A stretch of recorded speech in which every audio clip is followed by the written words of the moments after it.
Assalamu alaikum wa rahmatullahi wa barakatuh. Hello everyone, it's Zainab. Welcome back to my daily reading, or try to be daily reading, of Shi'ism, A Religion of Protest by Hamid Dabashi. So, 2 days ago was the last time I read from this book for you, and I said that I was going to read a poem for you, and I will. But before I do, so we're in chapter 2, which is entitled Birth of a Revolutionary Faith. And there's this beautiful poem by a woman called Farrokhzad, Iranian woman. And she wrote this poem, and I think it was a girl, a young girl.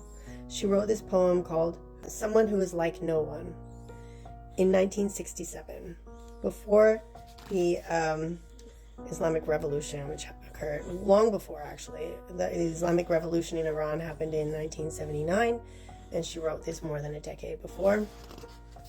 But before I read you the poem, and I might have to do a second video for this, for the second, so stay tuned for the poem itself. Because before I read the poem, I want to read what the author of this book, Hamid Dabashi, says about how this poem made him feel when he first heard it. So he says, "This poem is more powerful to me today than when I first read it decades ago. It is more convincing than 10 learned metaphysical treatises, scores of juridical dissertations, and 10 times as many philosophical tomes put together in Shi'ism on Shi'i eschatology, imamology, prophetology, theology, theodicy, for what Shi'ism means, what these imams signify, and what power of conviction the innermost sanctities of a faith has invested in those who believe, or even those who have long since abandoned belief." Farrokhzad was no theologian, and for all people could tell, had no particular religious faith up her sleeve. But in this single poem, she planted in the inner innocence of a young girl's voice the very seed of expectation at the heart of Shi'ism, a waiting, a yearning, a longing for an everlasting sense of justice that has been historically denied humanity at large. All Shi'i metaphors and convictions have been gently sublated in this poem into a fresh and bright rhapsody for which no religious affiliation or theological conviction is any longer necessary. The birth of Shi'ism as a religion of protest almost 1400 years ago is given here a new nativity, a renewed significance, in the simple surface of a young girl's playful and defiant voice. No one was reading learned theological treatises, sorry, I don't know how to pronounce that word, that bearded men wrote in Qom, which is a city in Iran, except for younger men at the mercy of their benevolence in secluded seminaries. Everybody, including those in the seminaries, was reading Farrokhzad. The quintessence of Shi'ism, the soul of Shi'ism stripped of its scholastic paraphernalia, surfaced in her innermost sanctity, the poetic moment of her self-revelation.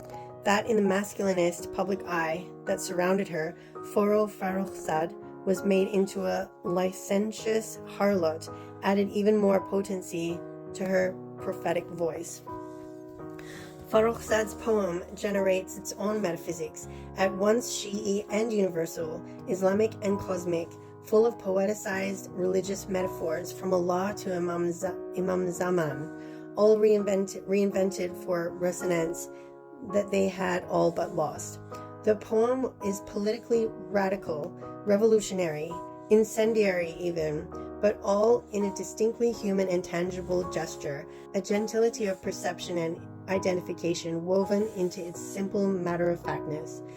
This was no Shi'ism with a marked turban on its clerical authority. This was Shi'ism renewed, revived, resurrected, with a pronounced voice of a woman, of a young girl, as the prophetic parlance of its revelatory power. No Ayatollah, no mullah, no Islamist ideologue, no scholar could or did ever plainly say what the claim and call of Shi'ism was so simply, beautifully, convincingly, movingly. With Farrokhzad's poetry in your heart and on your mind, you need not have read any learned treatise on Shi'ism. You were walking it. Okay, so I'm going to do the poem in a second video because I think that the poem itself deserves its own video. So please stay tuned, and I'll see you in a minute, inshallah.